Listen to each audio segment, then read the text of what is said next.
Indiana Jones, bon, c'est difficile de faire plus iconique comme héros de cinéma. Dès qu'on prononce ce nom, peu importe ton âge, en fait tout le monde connaît, tout le monde visualise Harrison Ford et son fouet dans la jungle, tout le monde entend la musique de John Williams dans sa tête. Et vous savez quoi les gars, je suis hyper heureux de faire cette vidéo. Parce que putain, c'était il y a 2 ans les mecs, on était même pas 3000 sur cette chaîne. J'avais déjà fait une vidéo sur ces films qui sont inspirés de Indiana Jones. Ces films où vous allez pouvoir retrouver tout ce que vous avez aimé chez Indy.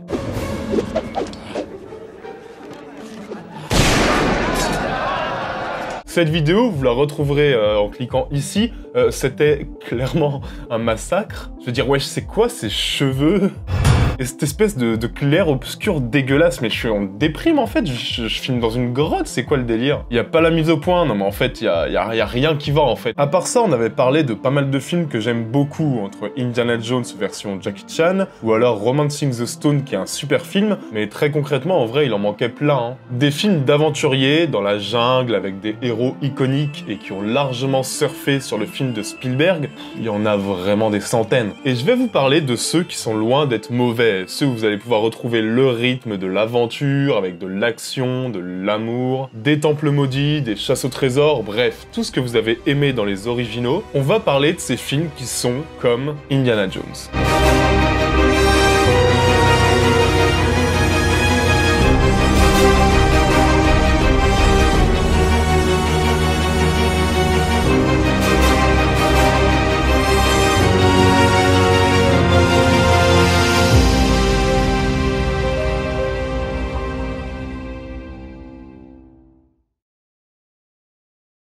Et je vais commencer tout de suite avec le film qui est peut-être le plus connu de cette sélection. J'aurais été une bien belle merde de ne pas en parler. Parce que ce film, en fait, tu vas retrouver tout ce que t'as aimé dans Indiana Jones. C'est de l'aventure, c'est de la générosité, c'est de l'action, c'est du pur divertissement mis en scène par un sacré cinéaste. Parce que là, les gars, on va parler de John Carpenter. Indiana Jones, il est sorti en 1981 et 5 ans plus tard, on avait droit à une sacrée bombe sur grand écran, Big Trouble in Little China. Big Trouble in Little China, c'est ce qu'aurait donné Indiana Jones s'il était allé en Asie et si Spielberg s'était pris 5 shots de rhum avant de filmer chaque scène. On va suivre Jack Burton, qui est un mec fort, qui est un mec viril, grande gueule, une sorte de mix entre Harrison Ford et Arnold Schwarzenegger, qui va se retrouver plongé au plein cœur de Chinatown. Chinatown transformé ici en quartier fantastique et bordélique où un puissant sorcier cherche à récupérer une enveloppe charnelle. Notre ami Jack Burton va se retrouver au cœur d'une lutte mystique entre le bien et le mal, dans un film complètement too much, hyper généreux, qui enchaîne séquences cultes et punchline à toute vitesse, parce que Big Trouble in Little China, c'est vraiment un grand film d'aventure pensé vraiment comme une espèce de grand 8. Look out, guys!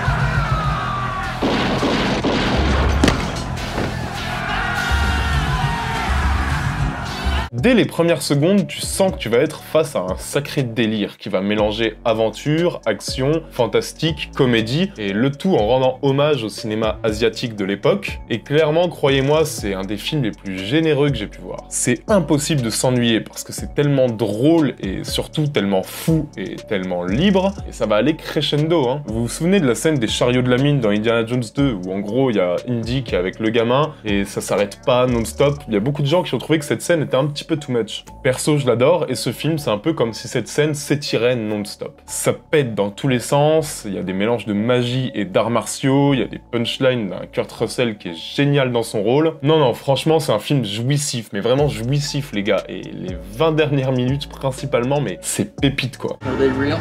Yeah. Dress for Lopan's wedding. What's in the flask, egg? Magic potion? Yeah. Thought so. Good. What do we do? Drink it? Yeah, good, I thought so. Je vais pas m'attarder des heures sur ce film, déjà bon, parce qu'en vrai il est quand même assez connu, et puis j'ai tellement d'autres films dont je dois vous parler, mais clairement, que vous connaissiez Carpenter ou pas, c'est un film qui est hyper abordable, qui est hyper généreux, et où tu sens que tout le monde s'éclate, et quand je dis tout le monde, je parle à la fois du cinéaste, mais aussi des acteurs. Clairement, la légèreté du récit, l'espèce de côté aventure hyper décomplexé, mais ça plaira forcément à tous ceux qui veulent prolonger l'expérience de Indiana Jones. C'est un de mes petits films cultes, même une bonne porte d'entrée au cinéma de John Carpenter en vrai. Franchement, n'hésitez pas, foncez sur ce film.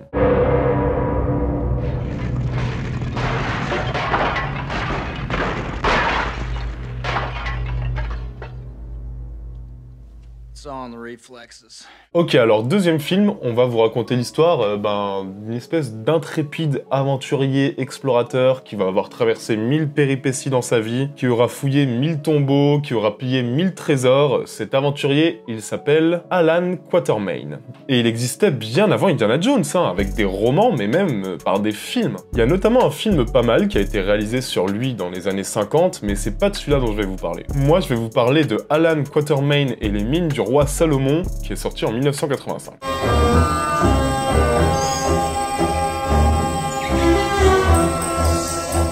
Ok, alors ce film, c'est un film qui a pas la meilleure des réputations, et clairement je trouve les gens un peu trop durs avec lui, même si, bon, vous allez voir, c'est vrai que c'est quand même pas le top de l'originalité. On a une jeune femme sexy en détresse, qui est interprétée par une toute jeune Sharon Stone, qui va demander à l'aventurier Alan Quatermain de retrouver son père, un archéologue qui a disparu. L'aventurier va évidemment accepter, sinon il n'y a pas d'histoire, et leurs aventures vont les mener jusqu'aux mythiques mines du roi Salomon. Donc clairement, vous voyez bien que ça aurait complètement pu être une aventure à la Indiana Jones, et ici, les gars, vous auriez pas le temps de souffler. De l'action, de l'humour, du second degré, de l'aventure, rien de vraiment original, mais juste un film qui sait ce qu'il a à faire.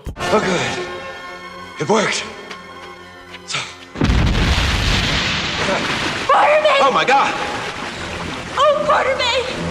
Clairement, quand tu vas lancer ce film, faut pas s'attendre à la virtuosité d'un Steven Spielberg, mais ça me semble assez évident. Mais quand on prend le film pour le film sans prétention qu'il est, franchement, moi je trouve que l'accumulation de clichés ne dérange pas, même au contraire en fait, c'est quelque chose que t'as accepté et qui fait partie du film et qui rajoute un petit côté presque comique à l'ensemble. Parce qu'on sait qu'il va y avoir de la jungle, des tombeaux piégés, un héros magnifique hyper lover, des méchants nazis, bon ça on le sait, on l'accepte, c'est presque normal. Et une fois qu'on a gardé ça en tête, on va vraiment s'amuser devant un film qui est très typé 80s, mais qui est très loin d'être honteux. Pour moi, c'est un petit divertissement qui est parfait pour passer une soirée en retrouvant ce petit souffle d'aventure qu'on aime tant dans les films de Spielberg.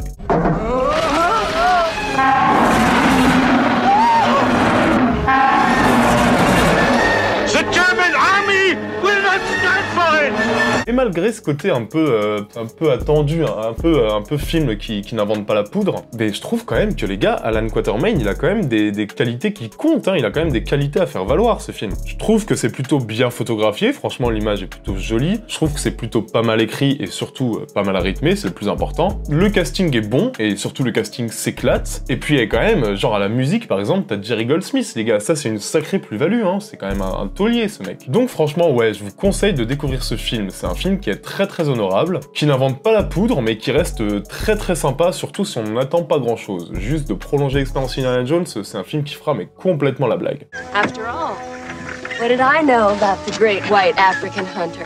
I mean, you could have stolen my map, slit my throat and buried me under a maple tree. Hell, I could still do all that. Ok, putain, j'ai encore pas mal de films que j'aimerais évoquer avec vous les gars, je dois encore avoir 3 films en fait. Et du coup, pour éviter que cette vidéo ne dure 50 minutes, je vais les évoquer assez rapidement. Et je pense que je vais commencer direct avec un film qui va en rendre nostalgique beaucoup d'entre vous. Rappelle-toi un peu, t'as quoi? T'as les 8-10 ans, c'est Noël dans 2 jours, t'es hyper excité. Tu lances TF1, c'est le soir, et le soir, généralement, il y a des films qui passent à la télé, c'est bientôt Noël, les chaînes diffusent des films. Tu sais pas trop ce sur quoi tu vas tomber, et soudain...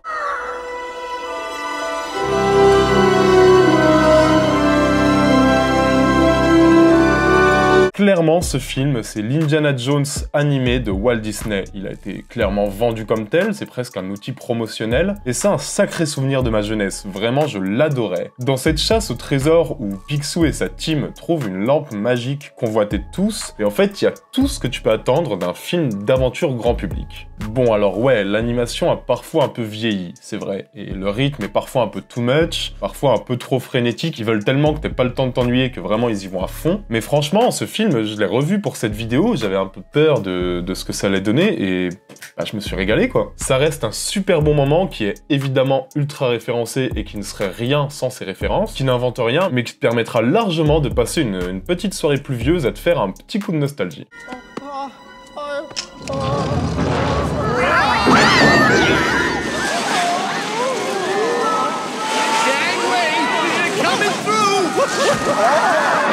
J'aurais pu aussi vous parler d'un autre film, un film beaucoup plus récent puisqu'il est sorti en 2005.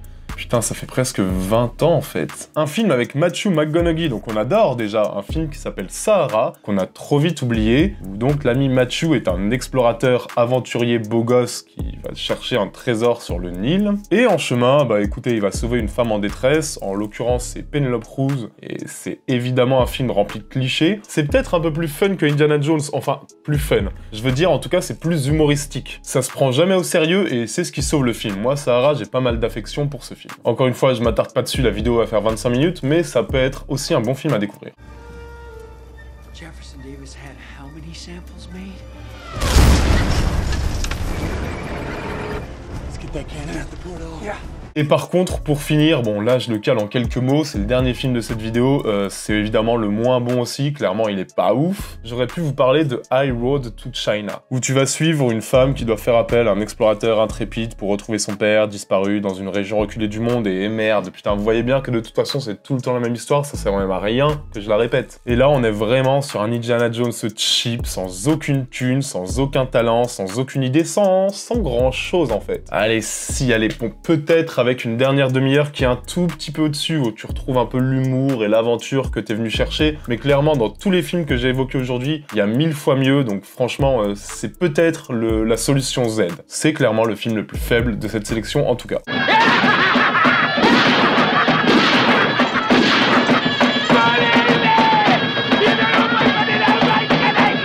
Ok, j'espère que cette vidéo vous aura plu, c'était une vidéo un petit peu à l'ancienne et moi j'adore retourner un petit peu là-dessus. Franchement, j'ai eu l'impression de refaire un intercut d'il y a 2 ans et ça me régale un peu. Comme d'habitude, c'est vous qui choisissez le thème de la prochaine vidéo, vous choisissez le film dont on va parler en commentaire et je vais vous proposer soit ces films qui sont mieux que La Ligne Verte ou soit des films qui sont mieux que Seul au monde.